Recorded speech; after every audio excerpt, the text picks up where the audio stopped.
Hello there, and welcome back to the quiet edge of the universe. Tonight, I'd like you to close your eyes, not to fall asleep just yet, but to listen, because what you're about to hear is not a bedtime story. It's a journey to the heart of something you already know, but have never truly met. The Sunday. It's the one constant we've ever known. It rises without asking burns, without pause, and touches every life that has ever lived here. And yet, for all its familiarity, the sun remains a mystery, an enormous patient engine of fire that powers everything we call home. If you step outside tomorrow morning and feel the warmth on your skin, you're feeling a message that began its journey long before your ancestors built the first cities. That warmth is ancient. That light is history arriving on time. You see, every second, the sun releases more energy than humanity has ever used in its entire existence. It shines with the power of 380 billion megawatts, numbers so large they lose, meaning the moment they leave your tongue. But power isn't really the right word, because the sun doesn't try. It doesn't intend. It simply is. It burns because that's what it means to exist as a star. Deep within its heart, a quiet miracle repeats itself billions of times every second. Hydrogen atoms, tiny, invisible, restless, collide with such intensity that they fuse together, becoming something new: helium. In that transformation, a sliver of mass disappears, turned into pure energy. That energy becomes light-heat motion, the breath of the universe itself. If you could stand inside that core, you wouldn't survive even a heartbeat. Temperatures rise to 15 million degrees. Pressure squeezes matter tighter than anything we can imagine. But amid that violence lies a strange serenity. Because it's not chaos, it's balance. Gravity pushes inward, trying to collapse the star. Fusion pushes outward, trying to blow it apart. Between those forces, the sun finds harmony.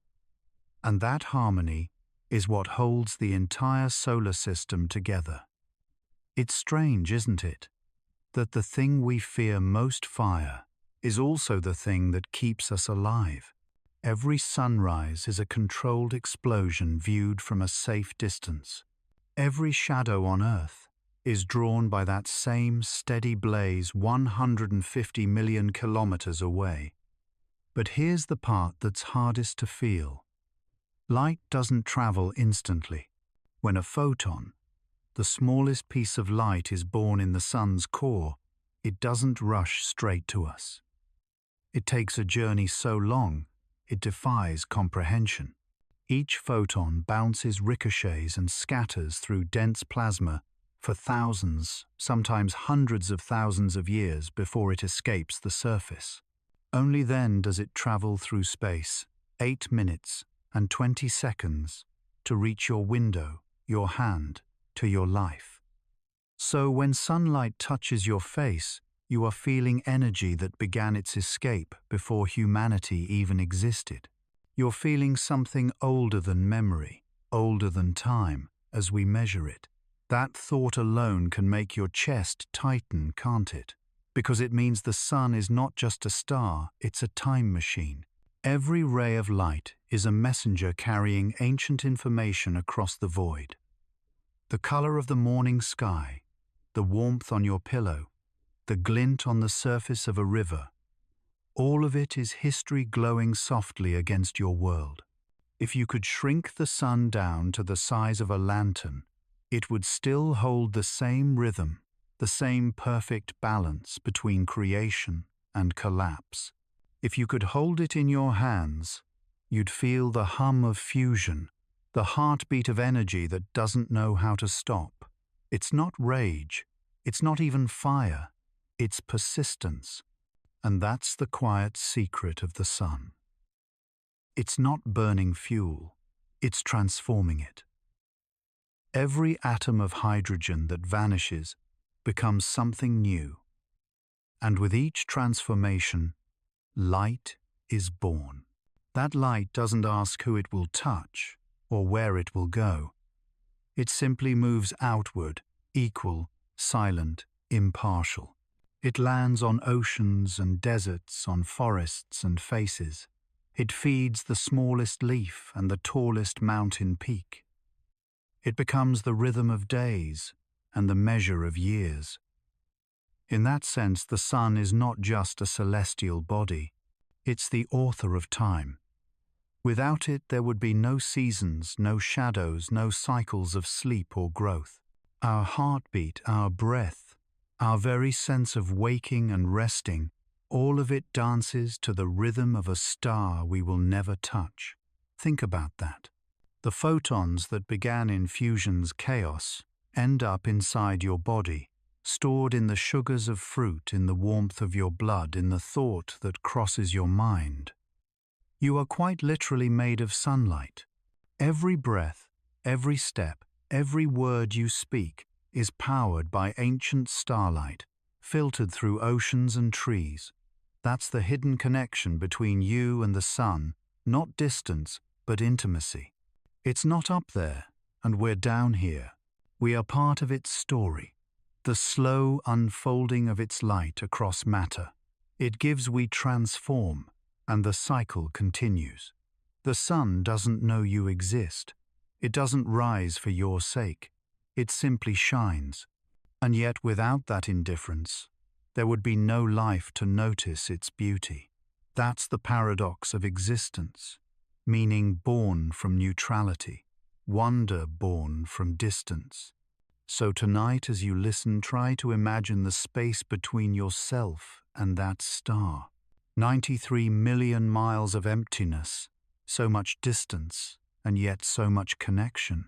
Through that space travels the one thing that links everything together: light.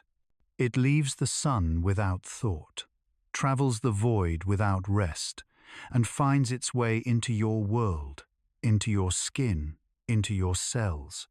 And somehow through that endless motion, it becomes warmth, color, comfort.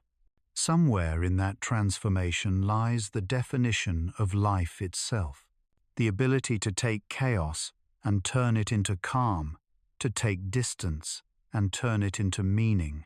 The sun doesn't dream, but you do.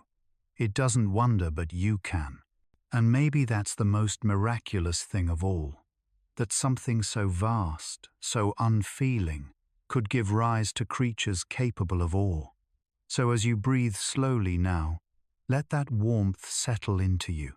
Let it remind you that you are not separate from the light. You are what happens when sunlight learns to see itself. If you could stand far enough away to see both the sun and the earth in one view, you'd see something breathtakingly simple, a bright star, and a small blue world circling it in silence. It looks peaceful from a distance, doesn't it? A quiet orbit, a predictable rhythm. But hidden in that simplicity is a masterpiece of balance. A dance so precise that a single step out of line would unravel everything we know. The earth doesn't merely move around the Sunday. It falls around it endlessly. Gravity pulls it inward. Momentum carries it forward. Together, those two forces create a perfect loop, a fall that never ends a motion, that never touches the ground. That's what orbit really is, falling forever and missing every time. It sounds poetic, but it's pure physics.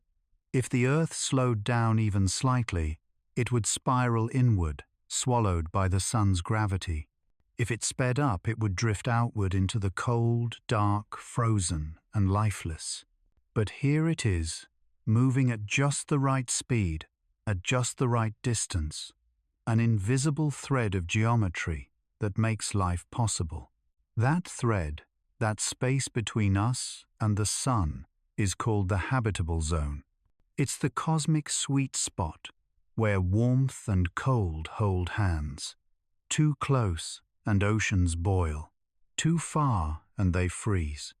We live in that narrow window, a thin band of perfection in a vast indifferent universe. And yet the distance isn't constant. The Earth's path is not a perfect circle, but a gentle ellipse, sometimes closer, sometimes farther. At our nearest, we are about 147 million kilometers away. At our farthest, about 152 million. A difference small enough to sustain balance, but large enough to change the light. The seasons themselves are the dance steps of that distance. It's not just geometry, it's choreography. The Earth tilts as it spins, leaning toward and away from the sun in an endless rhythm. That tilt, about 23.5 degrees, is what gives us summer and winter dawn and dusk migration and harvest. It's the reason flowers open, snow falls, and we feel time passing through warmth and cold. Imagine watching the planet from space. You'd see the northern hemisphere bathed in golden light, while the southern half cools in shadow. Then, months later, the balance shifts, light drifting southward, darkness retreating north, a cosmic pendulum swinging between day and night warmth and rest. That tilt is gentle, but it's everything. Without it, the world would be endless twilight, no seasons, no rhythm, no contrast. It's strange how much life depends on leaning just slightly off-center. Our moon helps with that. Its gravity steadies the Earth's wobble, preventing wild swings that could make the climate unlivable. It's a quiet partnership, a smaller body keeping the larger one steady like a hand on a dancer's shoulder. And so the dance continues. Every day the planet turns, once spinning at over 1600 kilometers per hour at the equator, and yet you don't feel it. You don't sense the rush. You don't hear the hum of motion beneath your feet. Because everything moves with you, the air, the trees, the oceans, even the sound of your own breath. It's the most elegant illusion in existent stillness within perpetual motion. Right now, as you listen, the Earth is gliding through space at nearly 30 kilometers per second. In the time between one heartbeat and the next, you've traveled tens of kilometers through the galaxy, but you feel still safe grounded. That's the paradox of distance movement that feels like calm, change that feels like home. You are not standing still under the Sunday. You are moving with it. Together, the entire solar system drifts through the Milky Way at more than 500,000 miles per hour, orbiting a galactic center we'll never see. The sun itself is a traveler, and we are its passengers carried through a sea of stars. From that perspective, distance stops feeling like separation. It becomes connection, the space that allows everything to move without colliding, the space that lets the dance exist. Think about the word distance. We often treat it as loneliness, as emptiness. But in the language of the cosmos, distance is relationship. It's not the absence of connection. It is the connection, the delicate space between things that keeps them in harmony. If the Earth were any closer, the music would end in flame. If any farther, it would fade into silence. Balance lives in the in-between. Life lives in the in-between. And maybe that's true for us too.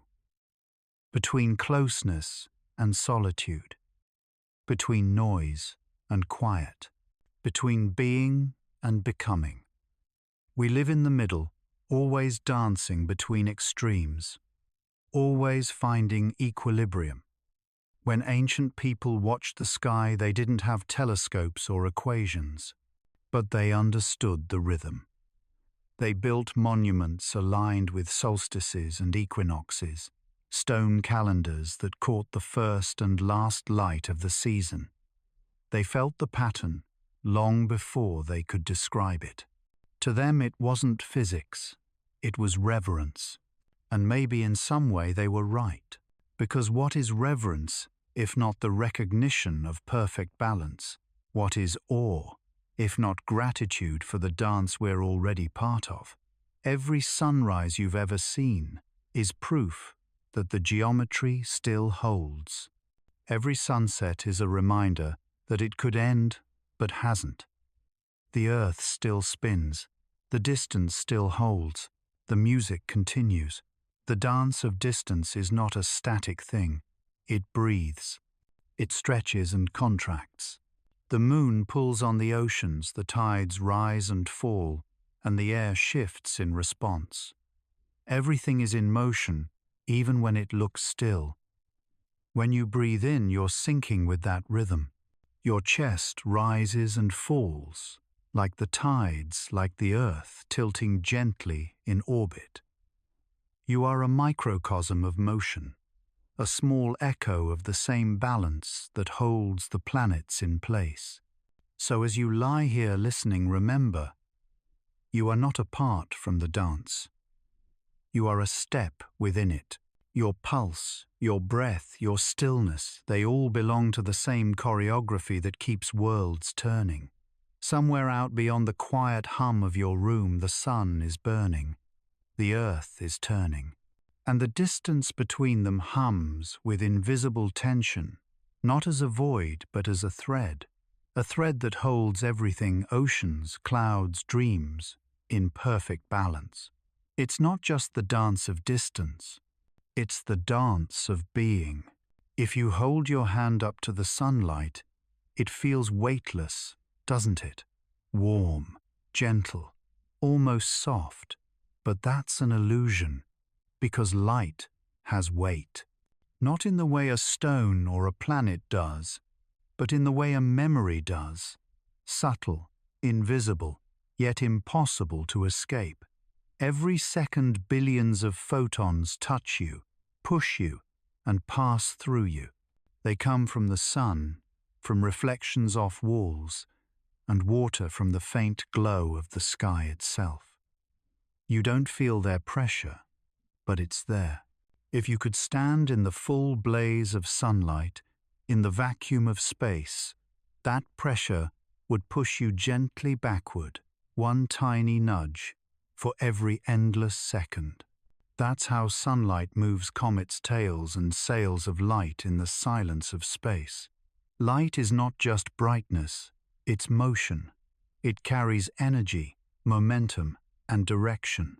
It can warm your skin or power a spacecraft. It can cross oceans and centuries. And though it has no mass, it moves with the persistence of something that refuses to be stopped. Imagine a single photon leaving the surface of the Sunday. It doesn't think. It doesn't choose. It just travels at the fastest speed possible, a constant of the universe itself. It will never slow down, never rest, never age. In the moment it is born, it already exists, everywhere it will ever be. That's the strange nature of light. It doesn't experience time. From its perspective, its journey from the sun to your face doesn't take 8 minutes. It happens all at once. The photon is born, travels, and ends in a single instant of its own existence. To light, there is no distance. There is no waiting, only arrival. And yet, for us, those 8 minutes mean everything. They are the difference between warmth and frost, between day and endless night. That tiny delay, that fragile bridge of time, is where all life unfolds. Because between emission and arrival, between the sun's heart and your skin, there is space for life to happen. That's the paradox of light. It weighs nothing, but it bears everything. It carries the weight of time, the burden of creation, the memory of stars, It tells us where we come from and what we're made of. It's the messenger of all stories the universe has ever told. Every color you see is a fraction of light's memory, different wavelengths, different histories. Red long and lazy, carrying the warmth of distance. Blue, quick and sharp, carrying the breath of immediacy. All of them travel together, weaving what we call color, which is really just the language of energy translated by your eyes. Your sight is sunlight, remembered. When light touches the retina, it changes shape. It becomes electricity, then thought, then image. In that moment, light stops being a traveler and becomes a memory. It becomes you. The brain doesn't see the world directly. It sees light's ghost, the echo of photons that have already vanished. What you see now at this very moment is already in the past. Every glance, every shimmer is history replaying itself through your senses. And that's the quiet beauty of it. We live inside the past of light. We navigate through the ghosts of photons that ended their journey long before we even began ours. Some of those photons are ancient, older than Earth, older than the sun itself. When you look up at the night sky, the starlight you see left its source before humans learned to speak, before oceans took their shapes, before even the notion of now existed. You are seeing the past glowing softly in the present. Light lets us see time. It makes memory visible. There is, however, another kind of weight that light carries, one that isn't measured in pressure or photons. It's the emotional weight of illumination. Light reveals. It shows us beauty, but also truth. It doesn't discriminate between what we want to see and what we'd rather hide. It simply shows. Think of sunrise. The world changes not because the light grows stronger, but because shadows begin to fade. Every new day is a quiet reckoning between what is revealed and what remains hidden. Light invites honesty. It carries responsibility. That's why even in language we speak of enlightenment. To be illuminated is not just to be bright, it's to see clearly, to understand, to bear the weight of knowing. Knowledge is light, but it's heavy too. It changes you. It demands you to look. So when you feel sunlight, remember you're feeling both creation and consequence. The sun burns so that you may see, may live, may think. Each photon that touches you is a sacrifice, a fragment of the sun's body turned into existence. If that sounds poetic, it's because it is. The sun loses about 4 million tons of mass every second as light and energy. That loss is what sustains everything we love. Stars give themselves away so that life can exist. That's the physics of compassion written in thermonuclear fire. And in a strange way, we do the same. We burn our time, our thoughts, our energy, and give it away as light of kindness, of creation, of connection. We radiate too. We might not shine with photons, but with moments, with words, with warmth. You are, after all, a small sun in your own right. You generate warmth in the people you love. You reflect light in the way you speak, the way you forgive, the way you dream. You turn pain into energy, confusion into clarity, darkness into direction. And though your body weighs much less than a star your light carries, the same truth to exist is to give, to glow, to diminish in the act of illumination. That's the real weight of light. Not the force it exerts, but the meaning it bears. Every beam, every spark, every gentle glow is an act of generosity. The universe shines not because it must, but because it can. So tonight, as you breathe and drift towards sleep, imagine that you too are glowing. Not brightly, not loudly, just enough. Enough to be seen, enough to warm, enough to matter. And when you wake and sunlight spills across your face again, remember this. You're feeling the story of sacrifice and persistence. The story of a star that gave part of itself so that you could open your eyes.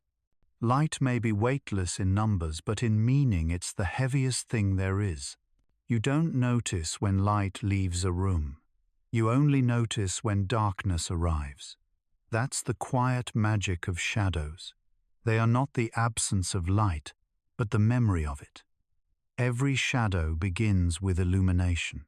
It's the story light leaves behind when something stands in its way. A shape drawn, not by what is there, but by what cannot pass through. Every object, every person, every tree that ever met the sun has cast one. In a way, shadows are proof that light has touched us. If you step outside under a late afternoon sky, you'll see your shadow stretch long and soft behind you. It's quiet, loyal, and completely honest. It follows your shape, but never competes with you. It exists because you do. But shadows are more than geometry. They are language. The sun speaks in brightness, but the world answers in shade. Together, they create depth, contrast, meaning. Without one, the other makes no sense. Light tells us where things are. Shadows tell us who they are. They give form to feeling weight, to vision truth, to perception. The human eye craves contrast. Without darkness, we cannot see light clearly. Too much brightness blinds, just as too much certainty numbs. It's in the in-between, the grey, the subtle, the shifting, where beauty truly lives. There's a reason twilight feels sacred. It's when day and night hold hands, when the edges blur and the world exhales. The light softens, the shadows breathe. It's a pause between certainties, a space that invites reflection. In that pause, you might notice something. Darkness isn't hostile. It doesn't chase the light, it receives it. Every night, the earth turns not away from the sun in rejection, but toward the stars in curiosity. Darkness is the other side of light's journey, a place for it to rest. In deep space, darkness is not emptiness, it's structure. It's the invisible canvas on which light can paint. Galaxies swirl not in light, but in the embrace of shadow. Without the black, the stars would have nowhere to shine. Even the universe itself was born from darkness. Before the first light flickered, there was stillness, a sea of potential waiting for something to ignite. That first spark didn't erase the dark, it gave it meaning. They've been partners ever since. We tend to fear darkness because we confuse it with nothingness, but in truth it's fullness. It's the womb of all beginnings, the pause between thoughts, the silence that allows music to exist. Think of your own mind. Every idea begins in darkness, a space before words, before awareness, before form. From that void, meaning emerges. You breathe it into being just as the universe breathed light into existence. Even your dreams live there. The moment you close your eyes, the world goes dark, not to vanish, but to reorganize itself into story. Your sleeping mind paints with shadows using memory as light. That's the quiet genius of the night. It doesn't erase the day, it remembers it differently. When you look up at the stars, you're not staring into blackness, you're looking through time.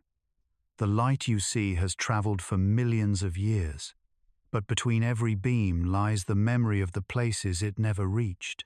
That's where the shadows live, not as absence, but as evidence of distance. There's a tenderness in that thought, isn't there? that every bit of darkness you see is holding the light that has not yet arrived. On Earth, shadows have their own rhythm. Morning shadows are long and cold, afternoon shadows sharp and alive, evening shadows soft and forgiving. They age with the day. They remind us that time moves, that light is a visitor, not a constant. When you stand before a setting sun, watch your shadow melt into the horizon. That's not disappearance, it's reunion. Your shadow returns to the light that made it, just as everything does eventually.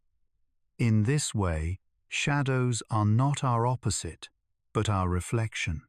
They are our quiet twin, the one who listens when we shine too brightly, who absorbs what we cannot hold. They are the patient archive of our presence. Wherever you've stood, wherever you've walked, somewhere, once your shadow was written into the ground. It was a note in light's handwriting, a soft reminder that you existed between brightness and night. And maybe that's all any of us, are brief intersections of illumination and obscurity, moments of clarity, wrapped in gentle confusion. We don't have to choose between light and dark. We belong to both. Because the truth is, light remembers the world in color, but darkness remembers it in silence. One shows us what's visible, the other keeps what's sacred. So tonight, when the room dims and your own shadow disappears into the wall, you don't think of it as vanishing. Think of it as resting. Think of it as remembering. In the end, all light becomes shadow, and all shadows eventually become light again. That is the memory of shadows, not an ending, but a continuation. Listen closely. There's a rhythm underneath everything you know. You can't see it, but you can feel it in the way the trees move, in the way clouds drift, in the way your chest rises and falls without asking. The world is breathing. It's not just air moving in and out of lungs. It's oceans, shifting forests, exhaling mountains, sighing in slow motion. Every gust of wind, every ripple on the surface of a lake is the Earth's way of remembering that it's alive. When you breathe in, you're not pulling in emptiness. You're drawing in history molecules that once circled inside leaves, that once filled the lungs of ancient animals, that once drifted through volcanic ash or the frozen edge of space. Each breath is a reunion with everything that has ever lived. The air around you isn't still. It's a river made of invisible movement, carrying dust, pollen, salt scent, and memory. It moves from deserts to oceans, from the breath of whales to the sighs of cities. You are inside that current right now, floating, inhaling, exchanging pieces of yourself with the entire planet. In that sense, breathing isn't survival, it's participation. It's the simplest way to say, I am here and I belong. Close your eyes, breathe in. Somewhere, sunlight is striking a leaf. That leaf exhales oxygen, tiny green whispers of energy. Moments later, that same molecule might enter your lungs, cross into your blood, and join your heartbeat. You are literally sharing breath with forests, trading life with trees. That exchange is so quiet, so constant, that we forget how sacred it is. Every inhale is a gift, every exhale a return. The rhythm of existence isn't about taking or keeping, it's about circulation. What leaves you comes back as something new. Even the wind knows this. It never owns its path. It drifts, it carries, it gives. It moves seeds across continents, shapes dunes into waves, sculpts clouds into stories. It is movement without possession. If you've ever stood on a high mountain and felt the wind strike your skin, you've felt time itself touching you. That air could have come from a faraway ocean, from a storm born years ago, from the breath of someone you'll never meet. The world is constantly exhaling into itself, and somehow you are inside that single, endless breath. Even silence breathes. The pause between heartbeats, the stillness before dawn, the quiet between words, all of it is the universe inhaling. The first breath of life isn't just an infant's cry. It's the echo of creation itself, the universe expanding from nothing into something space, filling with the first particles of light and sound. The cosmos has been breathing ever since, in tides and orbits, in pulses and storms. Every inhale order, every exhale entropy, balance like lungs of infinity. The air that surrounds you right now weighs tons, but it doesn't crush you. It holds you gently like water around a swimmer. You were born to move inside it, to be part of its rhythm. The atmosphere isn't above you or beneath you, it's within you. You are an open system, a doorway through which the world passes freely.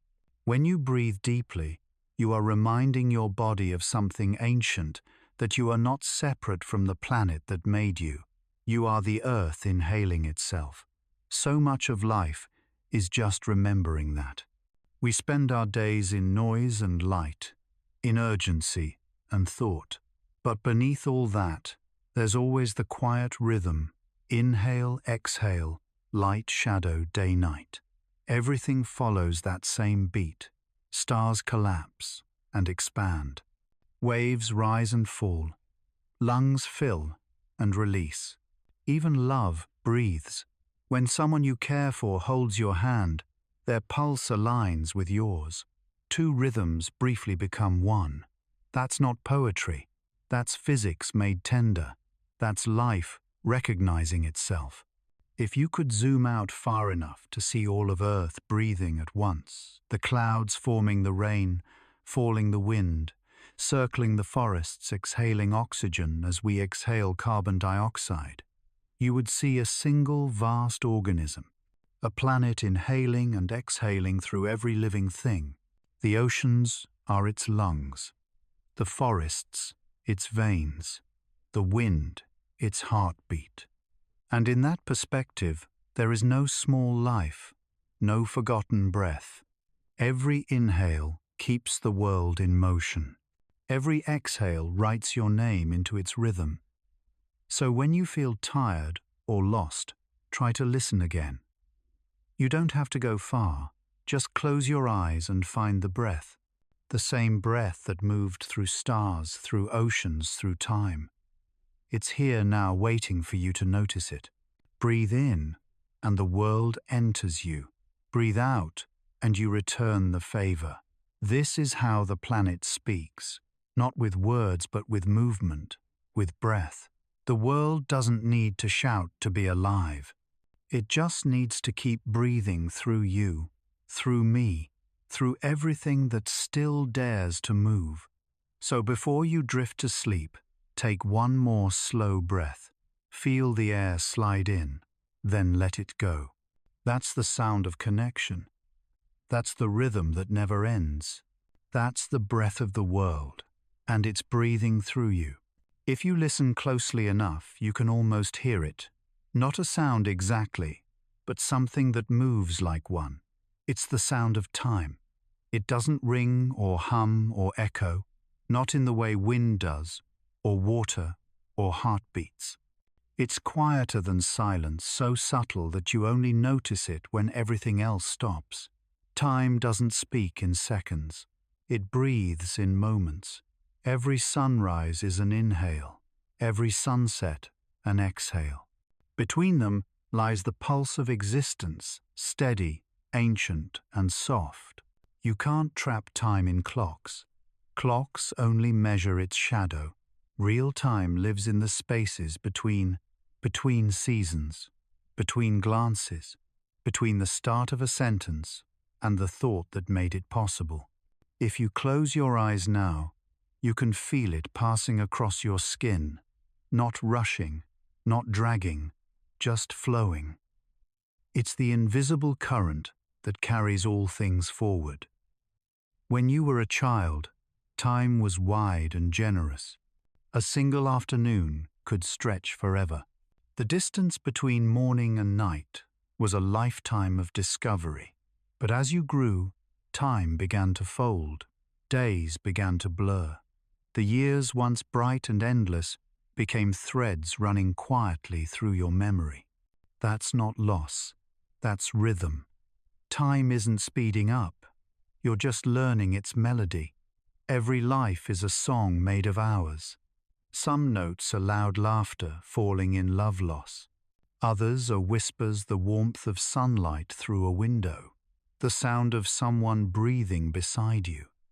Together, they make a pattern, a harmony that only exists once. That's the sound of your time, a music no one else will ever hear the same way. If you could hear time itself, you'd realize it never truly repeats. Even when days seem identical, they are slightly different compositions of the same theme. Every second is an improvisation, a variation on a cosmic rhythm that began long before you were born. The universe too keeps time. Stars pulse, planets spin, galaxies swirl in slow, impossible arcs.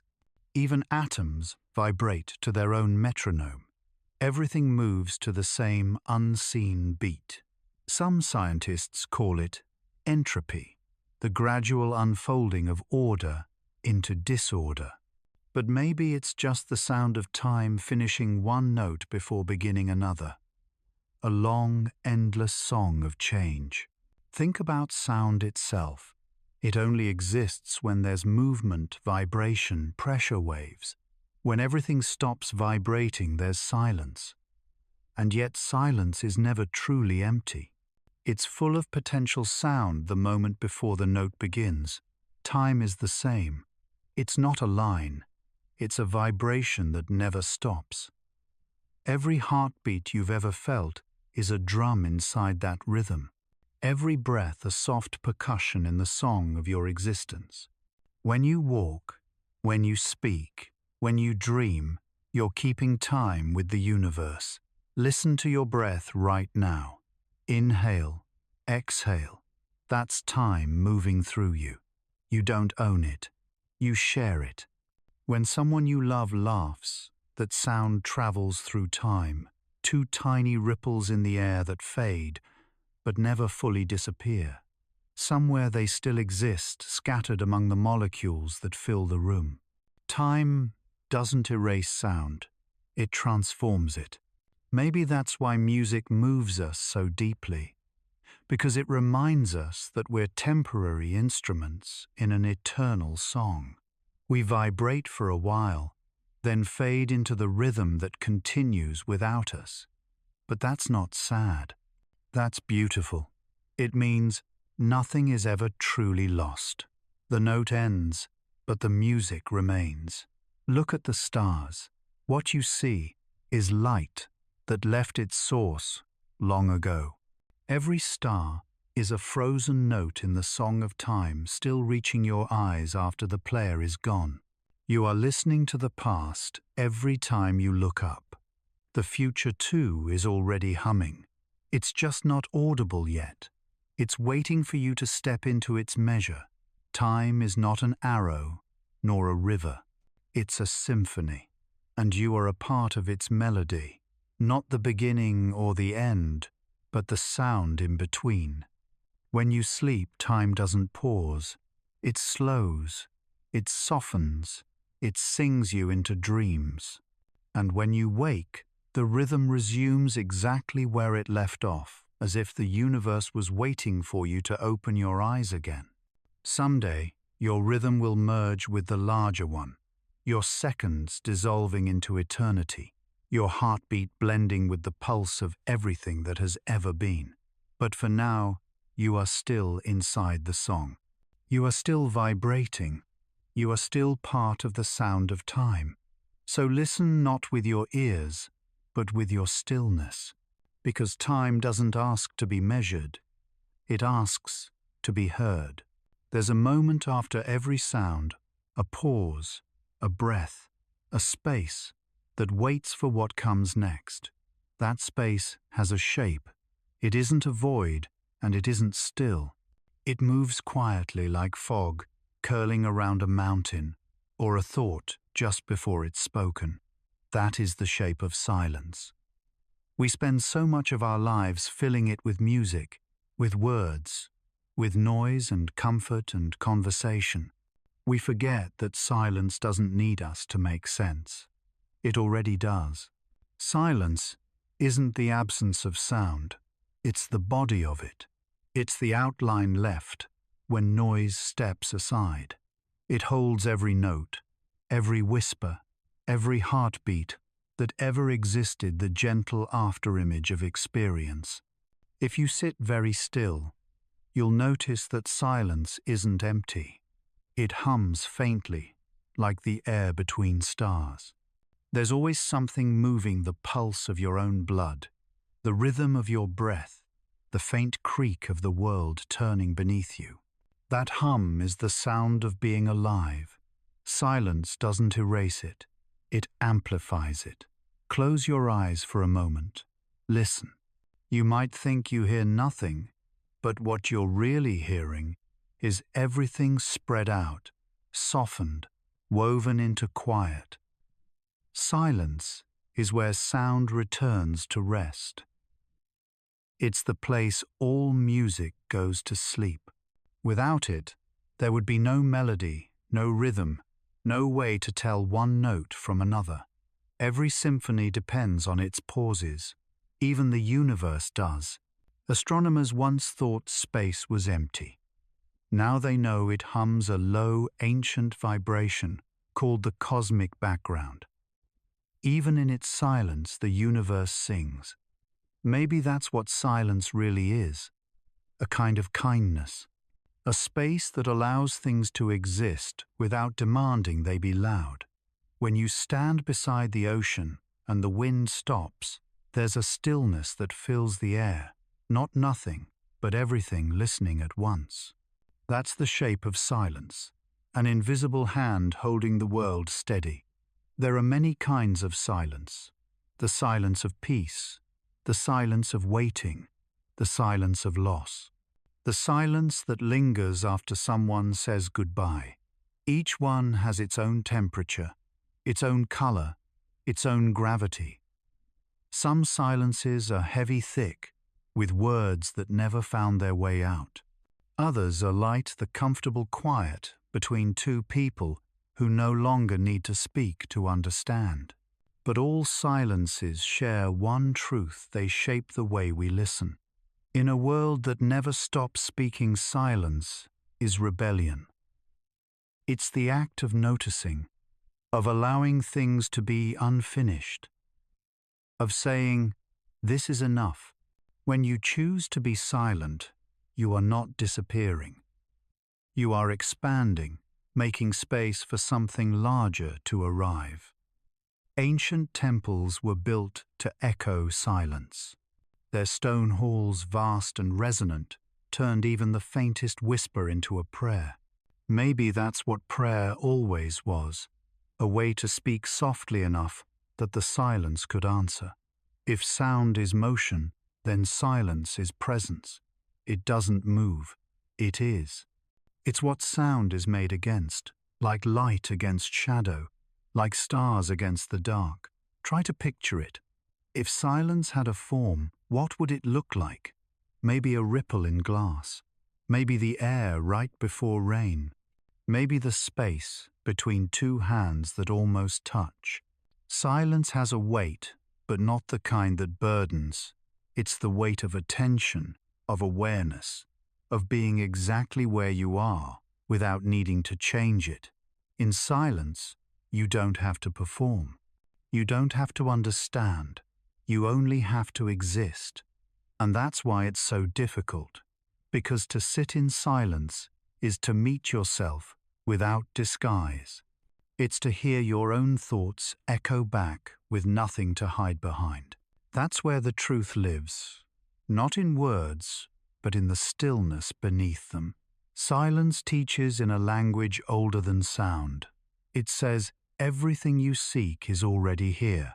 It says, you don't have to chase meaning. Just listen. Just breathe. Somewhere far beyond the noise of cities and machines, there's a quiet so vast that even stars sound small. That's where everything begins, and where everything returns.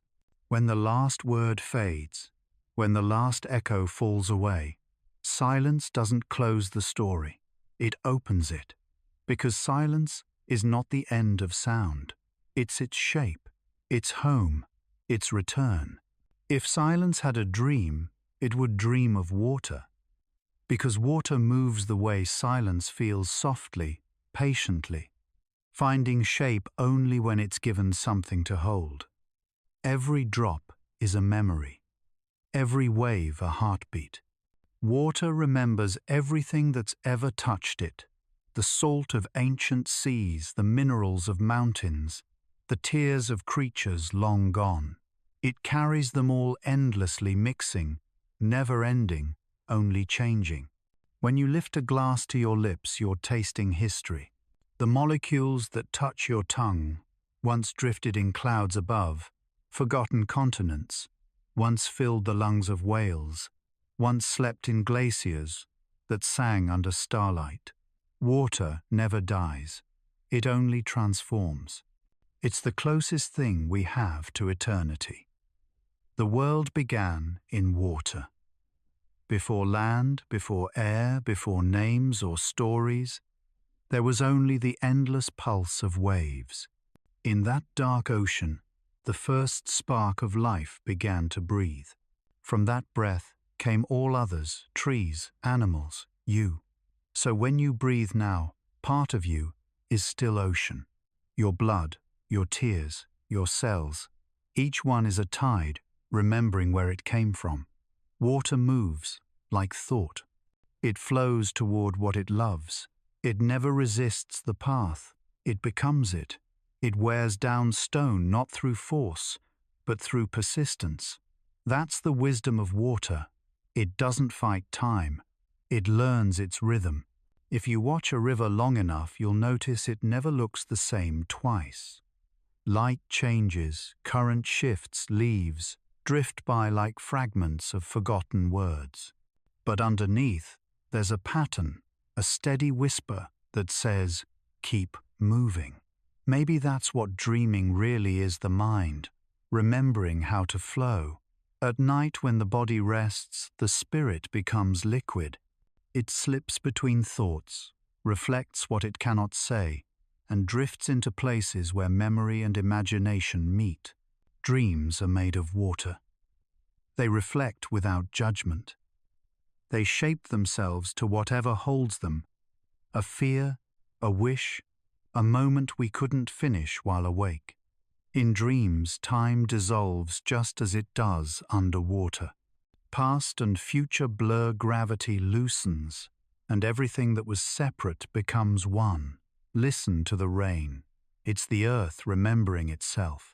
Each drop is a syllable of an ancient language, a message from the sky to the soil. When it lands, it doesn't shout, it joins. It sinks, it becomes. Somewhere under layers of ground, that same rain will gather again, find its way to a river, to an ocean, to clouds, and return as something new. That's reincarnation written in water. When you cry, your body is speaking the language of the world. Tears are truth made visible. They're salt water returning home. Even your grief is part of a greater circulation. Water connects everything that lives. It is the memory shared between opposites, between sky and soil, between mountain and sea, between you and everything else. Without it, nothing remembers. With it, everything flows. There's a quiet intelligence in the way it moves. It knows how to find balance, how to hold light, how to rest when it must freeze, how to vanish when it must rise. It never loses itself, only changes form. Imagine standing by the ocean. The tide pulls and returns, pulls and returns. A heartbeat you can see. The horizon hums with distance, but you don't feel apart from it. You feel included, as if the sea recognizes you. And maybe it does, because the same hydrogen that burns in stars is in the water inside your veins. You are quite literally starlight turned liquid. Every wave, every droplet, every tear you've ever shed, it all began in the heart of suns. So when you touch water, you're touching the oldest dream. There is the universe imagining motion. Water teaches without words. It shows that strength can be gentle, that patience can be power, that surrender is not defeat, but trust in the shape of flow. When you listen to a river, you're hearing the same story told forever of return, of letting go, of beginning again. And when it rains at night and the drops whisper against your window, you can almost hear the dream breathing, the dream of water, remembering itself. Because that's all. Life really is. A dream water is having about being alive. Dreams don't float. They sink, slowly, softly, like feathers falling through deep water. They have weight. Not the kind that can be measured, but the kind that presses gently against your heart when you wake and can't remember what you've lost. Dreams carry everything that reality cannot hold. They gather the unsaid, the unfinished, the forgotten, and turn it into something we can feel, if only for a moment. At night, when the body rests, the mind opens its hidden door. Through that door flows everything you tried to silence during the day, your memories, your fears, your quiet hopes. They weave together and begin to speak in the language of images, colors, motion. That is the physics of dreaming gravity made of emotion. Every dream has its own gravity. Some pull you downward into old memories. Others lift you toward impossible skies. But they all begin the same way, with surrender. To dream is to let go, to stop steering, to fall into yourself and find that the fall never ends. Time doesn't exist in dreams. Moments fold into one another like reflections overlapping on a lake. You are child and elder wanderer, and home all at once. Maybe that's why dreams feel heavier when they fade, because they contain all of you compressed into a single breath. Think of it this way.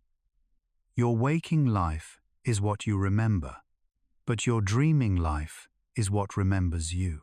It's where the world you carry inside comes out to speak in symbols. A door that never existed before will appear. A person long gone will smile again. A place you've never seen will feel familiar. Dreams rewrite geography. They erase logic. They let meaning flow like water through a sieve. And yet, somehow, you always understand, because dreaming is not about thinking. It's about remembering without words. Somewhere deep inside your mind, there's a library made of light. Each dream is a book written in vapor, opened only once. When you wake, the pages vanish, but the feeling remains a residue of something truer than language.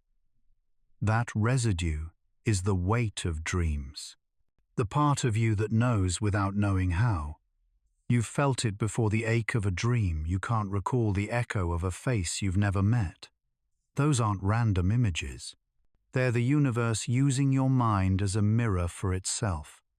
Because dreaming is not escape, it's connection.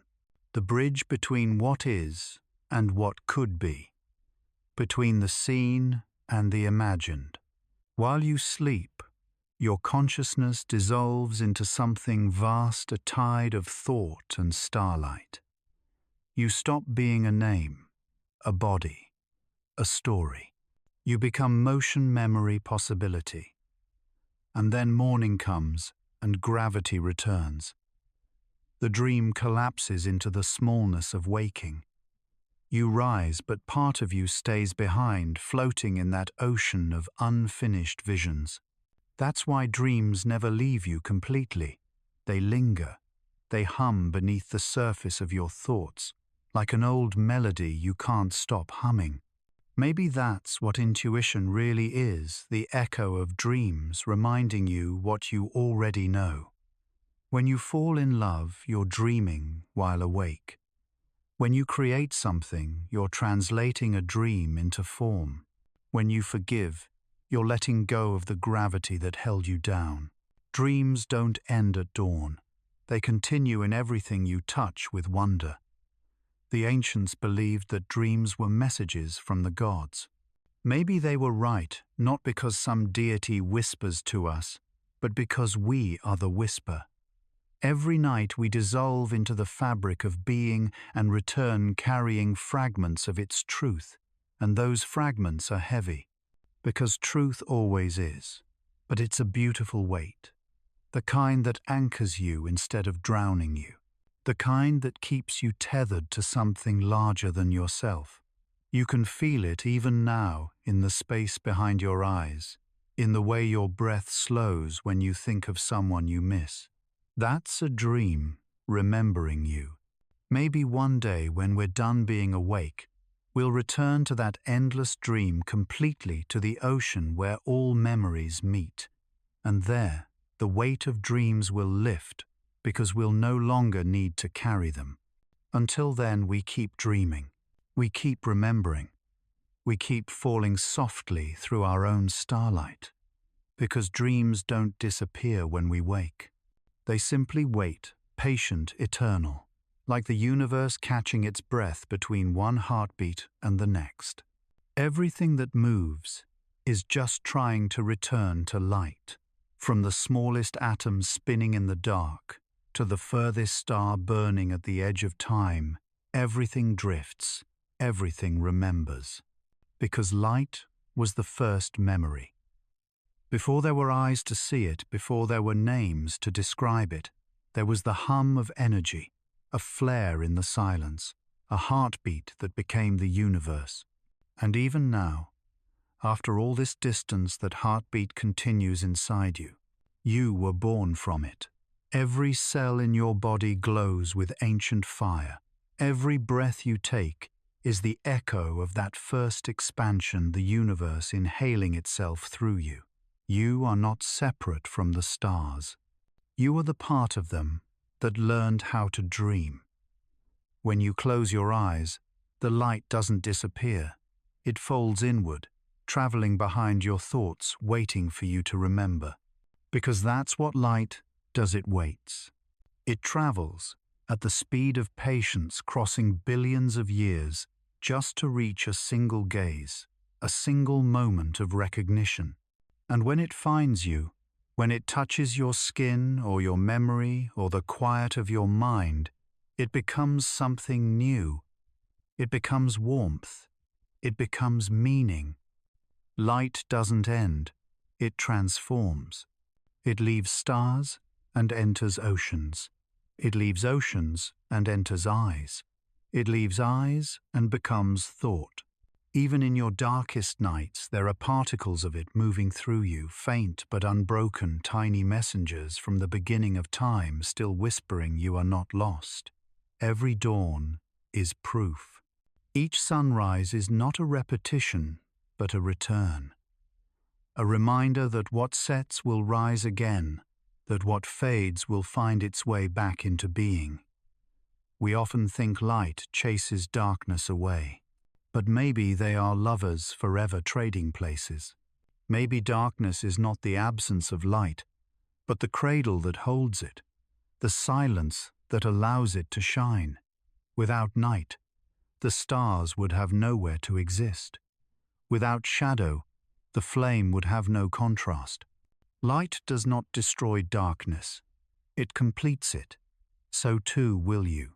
You will fade, you will return, and you will shine again, not as the same being, but as the pattern of energy that has never stopped moving. The universe is circular, not linear. Everything that goes returns. Everything that ends begins. You are part of that circle, and so is your sorrow, your joy, your every breath. When you look at the sun, you're looking at your oldest ancestor. When you close your eyes, you're meeting its reflection inside yourself. One day, you will give your light back. Your atoms will scatter into soil and air, and stars, your warmth will become someone else's morning, your silence, another being's calm. And that won't be loss. It will be continuation, because the light never belongs to us. We are only its brief form, its gesture through time, its experiment in consciousness. The light learns through us. It feels through our laughter. It remembers through our love. It transforms through our pain. You have never been outside of it. You have always been its language. Every kindness you've ever shown, every forgiveness, every act of wonder, that's light returning to itself.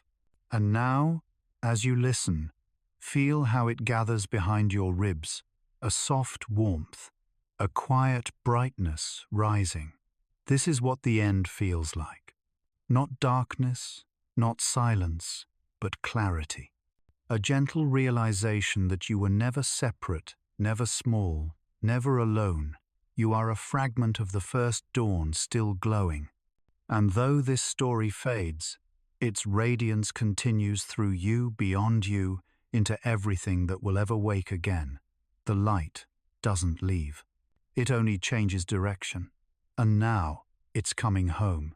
Everything that moves is just trying to return to light. From the smallest atom spinning in the dark to the furthest star burning at the edge of time, everything drifts, everything remembers. Because light was the first memory. Before there were eyes to see it, before there were names to describe it, there was the hum of energy, a flare in the silence, a heartbeat that became the universe. And even now, after all this distance, that heartbeat continues inside you. You were born from it. Every cell in your body glows with ancient fire. Every breath you take is the echo of that first expansion, the universe inhaling itself through you. You are not separate from the stars. You are the part of them that learned how to dream. When you close your eyes, the light doesn't disappear. It folds inward, traveling behind your thoughts, waiting for you to remember. Because that's what light does, it waits. It travels at the speed of patience, crossing billions of years, just to reach a single gaze, a single moment of recognition. And when it finds you, when it touches your skin or your memory or the quiet of your mind, it becomes something new. It becomes warmth. It becomes meaning. Light doesn't end. It transforms. It leaves stars and enters oceans. It leaves oceans and enters eyes. It leaves eyes and becomes thought. Even in your darkest nights, there are particles of it moving through you, faint but unbroken tiny messengers from the beginning of time, still whispering you are not lost. Every dawn is proof. Each sunrise is not a repetition but a return. A reminder that what sets will rise again, that what fades will find its way back into being. We often think light chases darkness away, but maybe they are lovers forever trading places. Maybe darkness is not the absence of light, but the cradle that holds it, the silence that allows it to shine. Without night, the stars would have nowhere to exist. Without shadow, the flame would have no contrast. Light does not destroy darkness. It completes it. so too will you. You will fade, you will return, and you will shine again, not as the same being but as the pattern of energy that has never stopped moving. The universe is circular, not linear. Everything that goes returns. Everything that ends begins. You are part of that circle, and so is your sorrow, your joy, your every breath. When you look at the sun, you're looking at your oldest ancestor. When you close your eyes, you're meeting its reflection inside yourself. One day, you will give your light back. Your atoms will scatter into soil and air and stars. Your warmth will become someone else's morning. Your silence, another being's calm. And that won't be loss. It will be continuation. Because the light never belongs to us. We are only its brief form, its gesture through time, its experiment in consciousness. The light learns through us. It feels through our laughter, it remembers. Through our love, it transforms through our pain. You have never been outside of it. You have always been its language. Every kindness you've ever shown, every forgiveness, every act of wonder that's light returning to itself. And now as you listen, feel how it gathers behind your ribs, a soft warmth, a quiet brightness rising. This is what the end feels like. Not darkness, not silence, but clarity. A gentle realization that you were never separate, never small, never alone. You are a fragment of the first dawn, still glowing. And though this story fades, its radiance continues through you, beyond you, into everything that will ever wake again. The light doesn't leave. It only changes direction, and now it's coming home. Before there was form, there was light. And when the light slowed, when it cooled, when it folded into itself, it became matter. That was the first memory. Matter is light, remembering how to stay. It's the echo of energy learning stillness, the solid hymn of something that once only sang. Every stone, every cell, every grain of dust is a slowed-down miracle, a frozen vibration, the past made visible.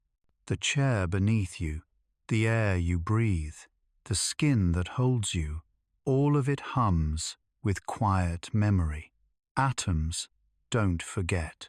They only rearrange. What once was star becomes leaf. What once was ocean becomes bone. The universe recycles itself endlessly, a cosmic act of remembering. You are not made of things. You are made of stories. Matter tells itself. When you touch a wall, you are touching the remnants of supernovas, the cooled whispers of collisions older than time. Everything solid carries the fingerprints of fire, and yet we call it still. We say this is stone, as if it isn't trembling constantly at a frequency too small for us to see. Matter doesn't stop moving. It only moves slower than light. It is patience incarnate.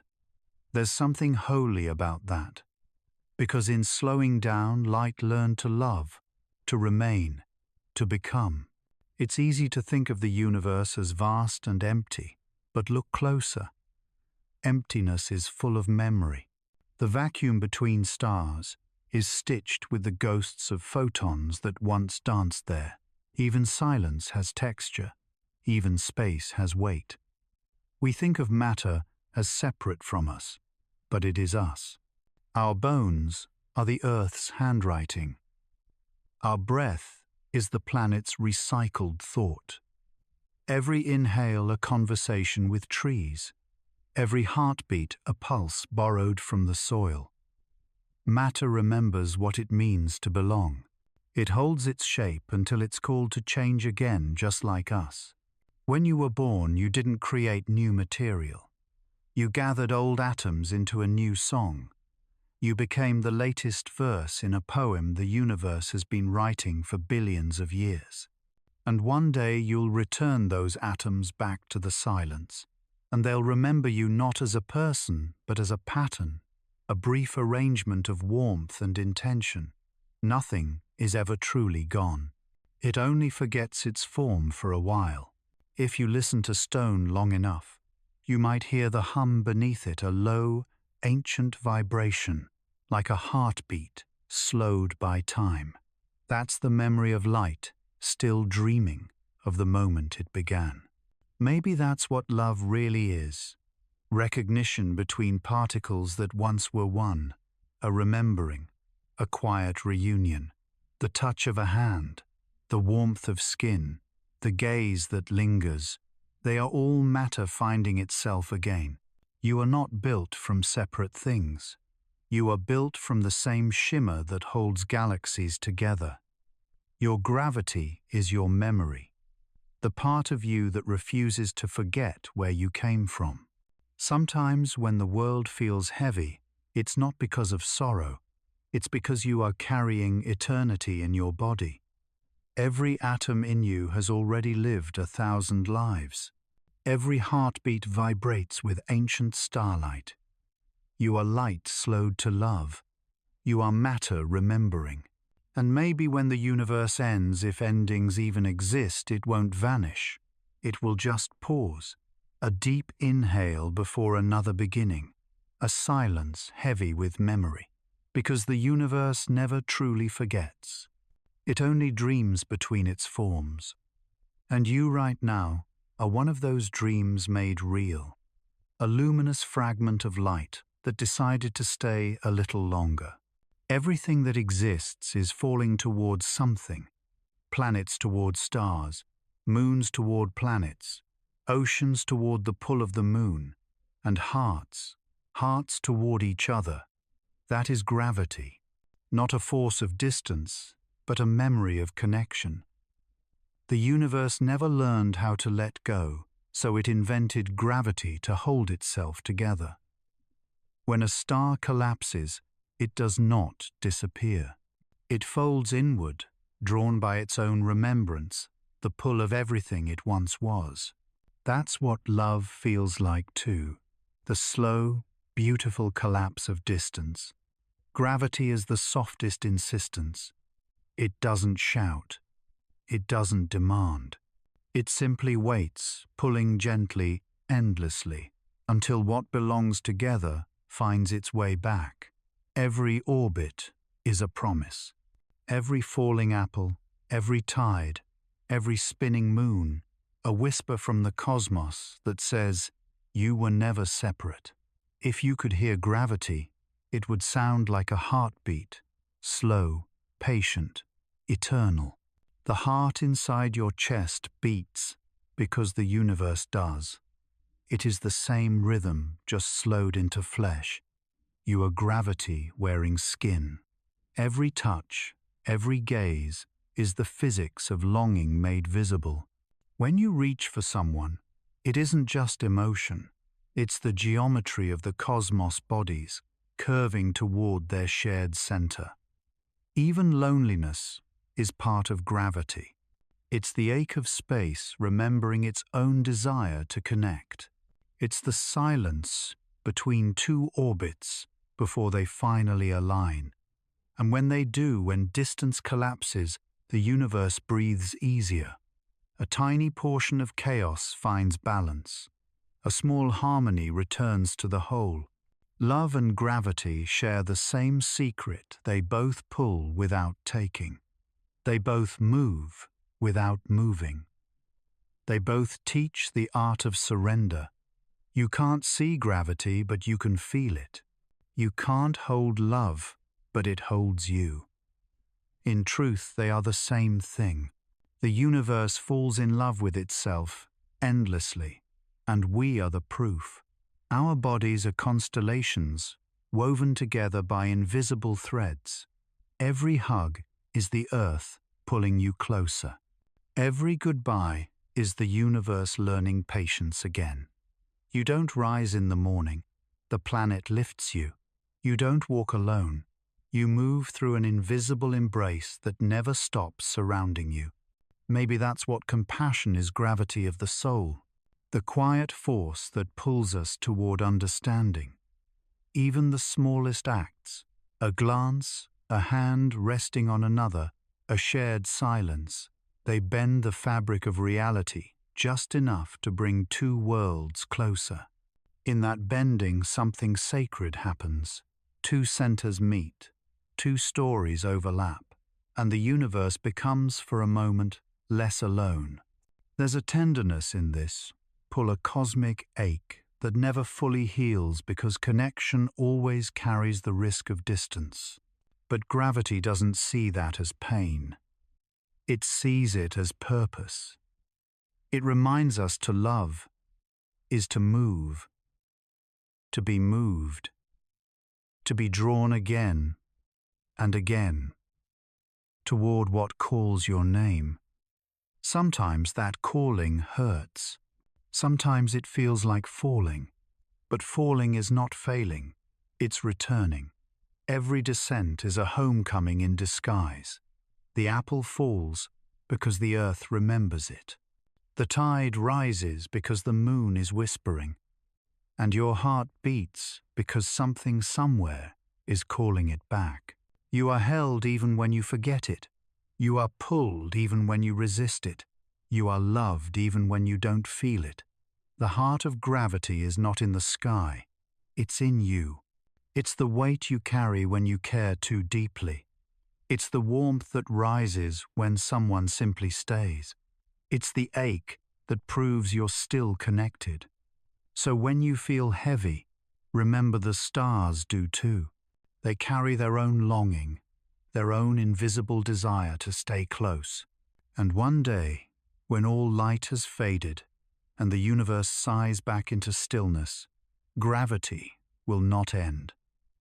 It will simply rest, holding everything it ever loved together in one quiet, endless embrace. Sleep is the oldest language.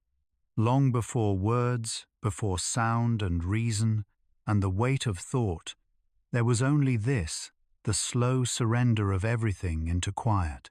To sleep is to speak with the world in silence. Each night, the body writes a letter to the universe in breaths. Inhale a question, exhale an answer, over and over, until language dissolves into rhythm. The mind thinks it is resting, but it's only translating. Dreams are how consciousness remembers how to listen. Sleep is how the soul learns to speak again. There's a grammar to it, a structure without words, a meaning made of pulse and pause. The way your muscles loosen, the way your breath deepens, the way time opens and folds, all of it is syntax. Every creature knows it. Trees speak it through the slow turn of leaves. Oceans whisper it in tides. Even stars hum it in their cooling light. Sleep is not escape, it's communion. When you close your eyes, you're not disappearing. You're returning. You're entering a shared field where every being folds into the same rhythm, the planet's slow heartbeat, the universal inhale.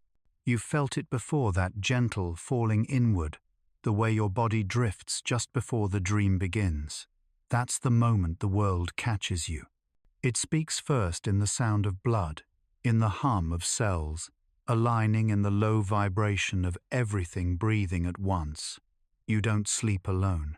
No one ever does. Every night, millions of minds drift into the same ocean, their dreams brushing against one another like waves. We just don't remember the conversation. Because sleep speaks softly. It doesn't use images or sound. It uses weight, the feeling of surrender, the subtle trust that says, "You may stop now. I will hold you." In sleep you are held, by gravity, by memory, by the invisible hands of the universe. Your body knows this language better than your mind ever will. It remembers how to rest, how to release, how to let being take care of itself. Even when your thoughts resist, your cells keep whispering, "You are safe. You are part of this rhythm. You can rest now. That's why when you finally drift off, the borders blur. The bed becomes ocean. The air becomes tide. The self becomes everything that breathes. Dreams are just the echo of that conversation, the mind replaying what the body already understood. Sometimes it translates clearly: a memory, a face, a flight. Other times it invents symbols, because words can't hold the feeling. But the message is always the same. You are not separate. You are part of the pulse. The language of sleep has no need for grammar or voice. It's older than light, older than fear, older than thought. It's the mother tongue of existence. Even the earth sleeps. Mountains exhale. Seas dream in tides. Galaxies dim and brighten in cosmic slumber. Everything that lives must return to the stillness that made it. When you sleep, you are not stepping away from life. You are stepping deeper into it, into the hidden hum that sustains all things. You've never stopped speaking it, even when awake. Every pause between words, every sigh, every heartbeat, it's all fragments of the same language. Sleep just reminds you of your fluency. When you wake, you don't break the connection. You simply change the dialect. Breathing becomes thought. Light becomes language. Awareness becomes motion. But the core remains the same rhythm, the same song of surrender. So tonight, when your eyes grow heavy, don't fight the fall. Don't chase the dream. Let it find you. Let the language speak through you, because sleep is not silence. It's a conversation between the seen and the unseen, between the light and what remembers it, between your body and the universe that built it. And when you drift away, know this: you are not ending the day. You are returning to the beginning, to the wordless tongue that holds all others inside it. Sleep doesn't forget you. It waits like an open hand in the dark, ready to hold the weight of your waking world until you remember how to listen again. Somewhere between waking and dreaming there is an echo. It's not loud, it's not even sound. It's a vibration, a soft shimmer in the air that feels like someone remembering you. That is the echo between worlds. It happens in the quiet moments, the half second before sleep, the pause between heartbeats, the instant your breath forgets to choose direction. You've felt it before. That sudden warmth, that whisper of familiarity in a room you've never been in, that sense of being watched by something that means no harm. It's not haunting, it's recognition. The universe calling your name in a frequency older than words. Every world speaks, but not all in sound. Some speak in gravity, some in memory, some in the faint pull that draws one consciousness to another. This is how the worlds stay in touch, not by distance, but by echo. When someone dies, they don't vanish. They just change resonance. They become part of this echo, a ripple that passes through time and thought too vast to fade. That's why sometimes, when you think of someone and suddenly feel them near you, are not imagining it. You are listening. You are tuning into the space where the two worlds overlap. Sound travels through air, but echoes travel through memory.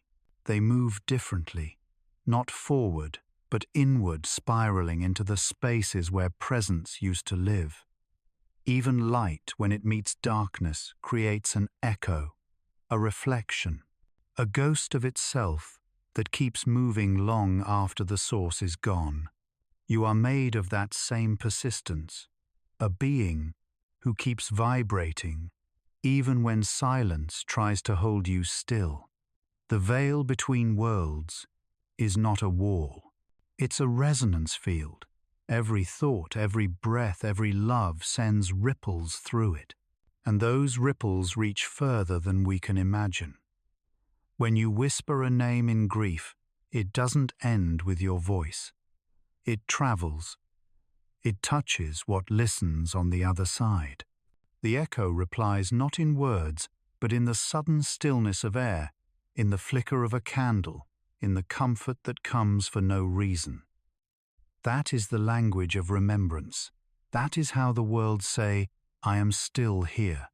We are all transmitters of this quiet frequency. We send and receive it without knowing. When you dream of someone long gone, when you wake with tears, you can't explain you have crossed that bridge. You have become the echo itself. The space between life and death is not empty. It is dense with messages, unfinished sentences, half-remembered songs, the vibrations of every heartbeat that ever was. Sometimes the echo becomes visible, a shadow where no one stands, a fragrance with no source, a melody that hums in your chest when you're alone. Don't fear it. It's the universe remembering you back. Because the echo works both ways. What you remember remembers you. What you love loves you still. And when you finally cross over, when the dream becomes deeper than waking, you won't vanish either. You'll join the resonance. You'll become another note in that endless hum that keeps the worlds in conversation. That's eternity. Not endless time, but endless connection. An infinite call and response between being and beyond. Listen closely. Even now the air is full of replies. They're not ghosts. They're memories learning how to sing. Every heartbeat is a transmitter, every sigh a signal, every tear a translation. We are always speaking across the veil, even when we forget the words. The echo between worlds never ends. It changes, tone shifts, color adapts to whoever is listening, and when the last sound fades from one world, it becomes the first sound in another. So if you ever feel alone, remember, someone somewhere is hearing your silence as music, because the universe doesn't lose voices. It only changes the way they travel. Words. US English. There is a blueprint hidden in every breath. You can't see it. You can only feel it, a gentle rhythm rising and falling, the oldest design in the universe. Before there were stars, before there were names or form, there was movement. A single inhale of space, and then an exhale that became creation. The cosmos was born breathing. Every expansion, every collapse, every tide and heartbeat is just that same motion, repeating itself forever, drawing in, forever releasing. Breath is the first architecture, a pattern that everything else imitates. You breathe without asking how, but your body knows. Your lungs are cathedrals of memory, their arches expanding with invisible light. Each inhale builds a universe. Each exhale lets it go. You are the architect and the structure, the designer and the design. When you breathe, you participate in the same geometry that moves galaxies. The same balance that keeps planets in orbit exists between your ribs. Inhale, gravity gathering. Exhale, release into stillness. In between creation, suspended, a universe held in pause. That is where life happens. Not in the extremes, but in the spaces between. Every breath is a bridge connecting the inner and outer worlds. It teaches the art of balance, to receive without grasping, to give without losing. Air is not yours. It never was. It passes through you, the way wind passes through trees. You shape it for a moment, and then let it go. That's what all existence is doing, inhaling and exhaling itself. Even mountains breathe. Their lungs are forests, their exhalations, the mist that rises at dawn.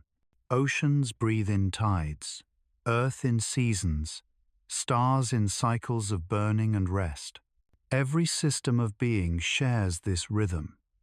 Breath is the architecture of connection, and yet we often forget to notice it. We rush past the very thing that keeps us alive, chasing the noise of thoughts, while the quiet design unfolds inside us patiently, perfectly. But if you stop, just stop, you can feel how intricate it all is. Inhale the world entering you. Exhale you entering the world. The boundaries dissolve there. There's no inside or outside, no self or other, only motion shared. Your breath doesn't end in your lungs. It continues rippling outward into trees, into wind, into someone else's inhale. What you release becomes nourishment. What you receive has already passed through countless lives. You are part of a vast exchange, a cycle without beginning or end. That's what immortality really is, not living forever, but participating endlessly. Breath doesn't cling, it moves. It knows how to leave gracefully, how to return without asking. It's the most honest thing we do. Every inhale is trust, every exhale is surrender, and yet between them lies stillness, a small moment of perfection, when nothing is being taken or given, and existence simply rests. That pause is sacred. It's the doorway between worlds, the place where time holds its breath too. When you meditate, you're not learning to breathe. You're remembering that you already know how. You're tracing the lines of the oldest architecture. There is the invisible symmetry between life and emptiness. Some say God is the breath within breath. Others say the universe is breathing through us. Both are true. Both are the same. When a child takes its first breath, the world expands a little. When someone exhales for the last time, the world contracts, but only for a moment. The air moves on, finding new lungs, new lives to build within. Nothing is lost, only shared differently. If you could see breath, you would see golden threads, weaving through everything, binding moments, bodies, stars, a shimmering architecture of motion and mercy. And in the center of it all there would be stillness, not emptiness, but a perfect, silent balance, the blueprint behind the breath. That's where you come from, and that's where you return, with every inhale, every exhale, every heartbeat that echoes the pulse of creation. So breathe now, not to fill your lungs, but to remember. You are built from this pattern. You are sustained by it. You are the cathedral and the wind inside it. And when your last breath leaves, it will not mean the end. It will mean the design continues just without the walls, because the architecture of breath was never yours to keep. It was always the universe breathing itself through you. Time grows, not like a line, but like a garden. Each moment a seed, each memory, a leaf, each heartbeat, a bloom that opens and fades before the next can rise. We think time passes, but it doesn't. It roots. It deepens. It sends shoots into everything we touch. Every word we've spoken, every look we've shared, becomes part of the soil. And in that soil, new hours grow. You can walk through the garden of time without noticing. It's the air between conversations, the silence after laughter, the light that lingers too long on an empty chair. Those are its flowers, fragile, invisible, blooming quietly in the corners of your days. You carry some of them inside you. The first time you loved, the last time you said goodbye, the seasons you thought would never end, They all live here in a landscape that no one else can see, but everyone tends. Because we are gardeners of time whether we know it or not. Each decision plants something. Each kindness waters something. Each regret prunes a branch that might have grown differently. There's beauty in that imperfection. The garden was never meant to be perfect. It was meant to be alive. Time doesn't erase it composts. What dies becomes nourishment for what will be. That's why memories hurt. They're the fallen petals that feed tomorrow. You can't stop them from falling, but you can watch them gently, knowing that even loss has its purpose. Sometimes the garden sleeps. The days grow short, the air still, and everything seems bare. But beneath the quiet soil roots are dreaming. They remember where to reach when the light returns. That's how time heals. Not by moving on, but by growing around the wound. If you could see time from above, you'd see it spiral, not forward but inward, each ring of memory, holding the next like the circles of a tree remembering its own reign. You live in many seasons at once. The child you are still runs beneath your feet. The future you already flowers inside your chest. And the present, the brief trembling bloom you call now, is just the point where their roots touch. Sometimes you'll find yourself standing in an old corner of the garden, feeling the scent of a moment long gone. That's not nostalgia, that's recognition. The past saying, I'm still here, I never left. And perhaps it never did. Perhaps time doesn't move at all. Perhaps it only blossoms and withers in endless rhythm, breathing through different shapes. The wind knows this. It carries pollen from yesterday into tomorrow. The rain knows this. It falls on both graves and gardens, never choosing sides. And you are both soil and seed, both the gardener and the bloom. You are what time grows through. So tend it gently. When you forgive, you pull weeds from the roots. When you remember with kindness, you let old blossoms return to color. When you love, you make the soil rich enough for everything to grow again. Because time is not running out, it's unfolding. It's flowering toward its own infinity. Even endings are just new clearings, spaces made for sunlight to find its way back in. One day when your own season ends, you will return to this garden not as a visitor, but as the earth itself. And everything you ever tended will rise through you as fragrance, as color, as the quiet hum of renewal. That's eternity. Not forever, but the endless returning of growth. And when someone walks here years after you've gone, they will feel you in the shade, in the scent, in the gentle warmth of air that remembers. Because time doesn't forget its gardeners. It carries their hands in every branch. It carries their breath in every bloom. And in this garden nothing is ever truly lost. It simply changes season and begins again. I remember everything. There is a mirror that remembers. It hangs nowhere and everywhere, a surface of silence so pure that it reflects even what has no shape. When light was born, it needed something to see itself. So the mirror appeared. It does not belong to glass or metal. It exists in every eye, in every drop of water in the calm of night when thought finally stops. The mirror remembers everything that ever looked into it.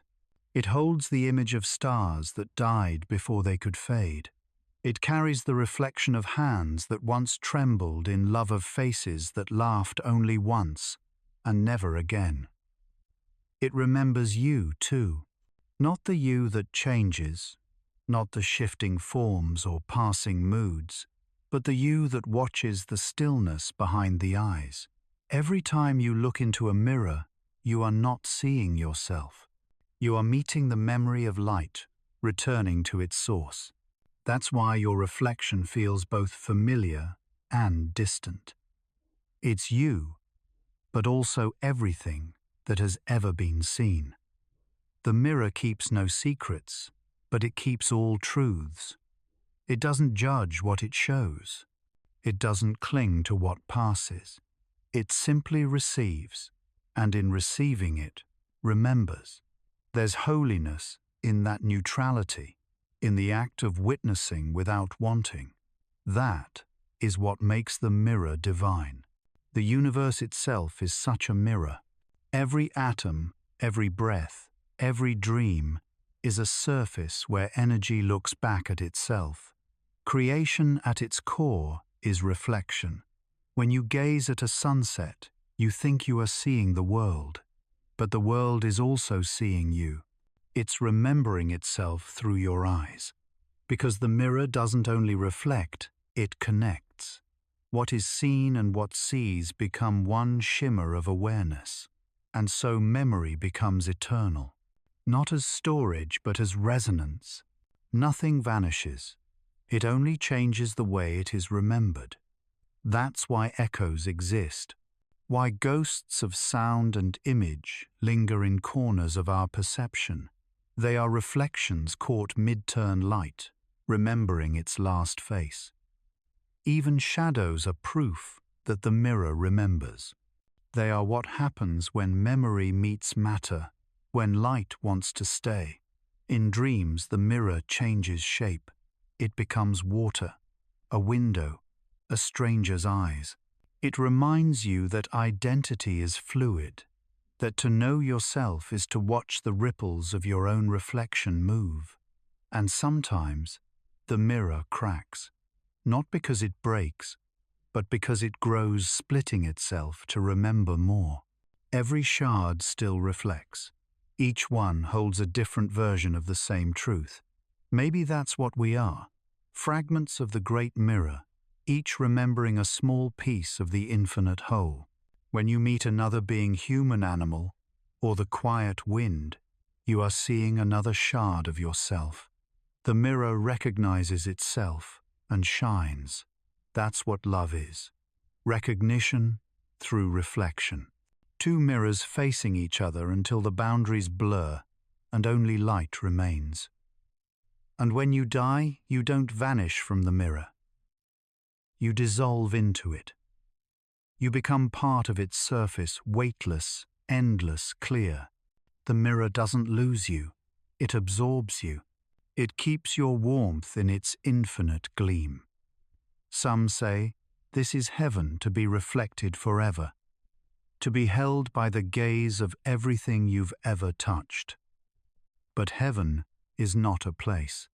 It's a moment when the mirror finally stops resisting its own image, when all reflections align and become one vast living light. That is what the mirror remembers. Unity. Not perfection, not purity, but wholeness. The cracks, the dust, the distortions, they are part of the design, because without them, light would have nothing to bend around, and beauty would have nowhere to form. So, look into the mirror gently. Don't ask it who you are. Ask it what it remembers. And it will answer in silence everything. Not an explosion. Every journey ends in a sound, not silence, but a tone so deep, it feels like the heartbeat of everything remembering itself. That sound is the song of returning. It hums beneath rivers, beneath breathing, beneath every goodbye that ever became an opening. You have heard it before. When a door closed and another opened, when a loss turned softly into light, when you felt peace in the middle of pain, that was the song playing quietly beneath your thoughts. It's the sound the universe makes when it exhales, when it gathers everything it has scattered and whispers, "Come home." Home is not a place. It's the center of all movement, the point where all lines curve back toward belonging. Every being is born, humming this melody. The stars sing it when they die. The wind carries it between worlds. The ocean knows it by heart. And you are made of it. Every cell in your body vibrates with that note of return. It's what you call longing, what you mistake for nostalgia, what you feel when you watch light fade from a window and your chest aches for something you can't name. That ache is not absence, it's memory. The body remembering the sound it was built from. The song never forces. It waits. It lets you wander through the labyrinth of yourself, through joy and loss and noise, until you are ready to hear again. When you stop running, when you sit in the stillness and breathe, you'll notice it rising a low vibration from somewhere behind your ribs, growing warmer with every exhale. That is the sound of your own return. You don't have to go anywhere for it. It's already here under every thought woven into the pulse of being. You've never been outside of home. You've only been dreaming with your eyes open. Every life is a verse in this song. Every ending a modulation. Every love a harmony returning to its root note. Even pain participates in the music. It gives depth to joy. It shapes the silence between notes. Without it, the song would be flat, unfinished. Listen carefully, you can hear the world tuning itself. The hum of stars aligning, the whisper of leaves, learning to fall, the rhythm of your blood, adjusting to grace. The song is everywhere. It moves through sound and silence alike. You don't hear it with your ears, you feel it in your being. Sometimes it speaks as gratitude. Sometimes as forgiveness. Sometimes it's just breath, a soft sigh of surrender. To return is not to retreat. It's to remember, to gather the scattered pieces and lay them gently back into the whole. The soul doesn't ascend upward, it unfolds inward. Each life, a petal, each lesson, a color, each moment of love, another tone added to the harmony.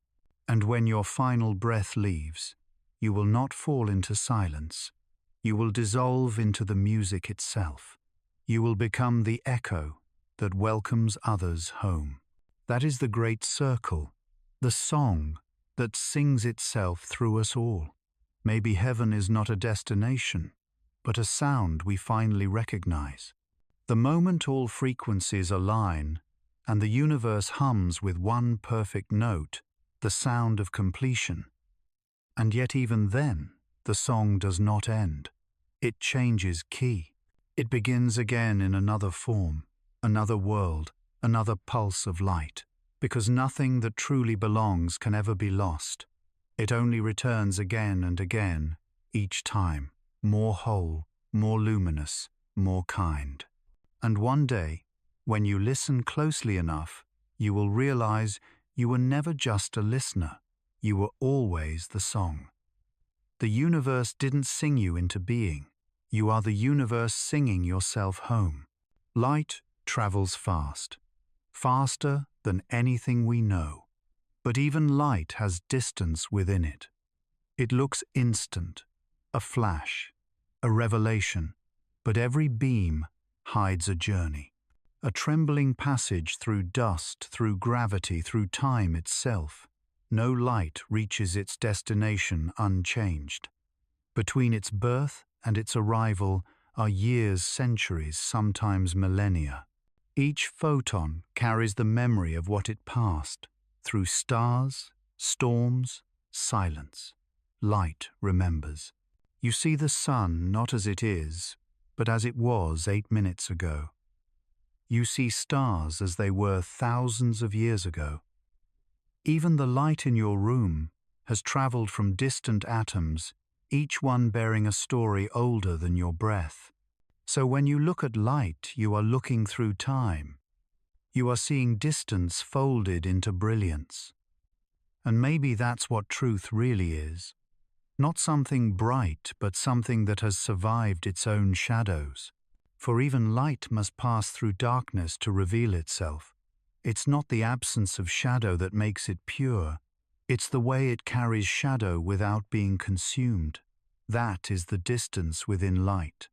We think of it as perfection, but light isn't flawless. It bends, refracts, scatters, breaks into colors just to be understood. Every rainbow is light, admitting it can't stay whole. To see is to witness that vulnerability. The universe doesn't move in straight lines. Neither does illumination.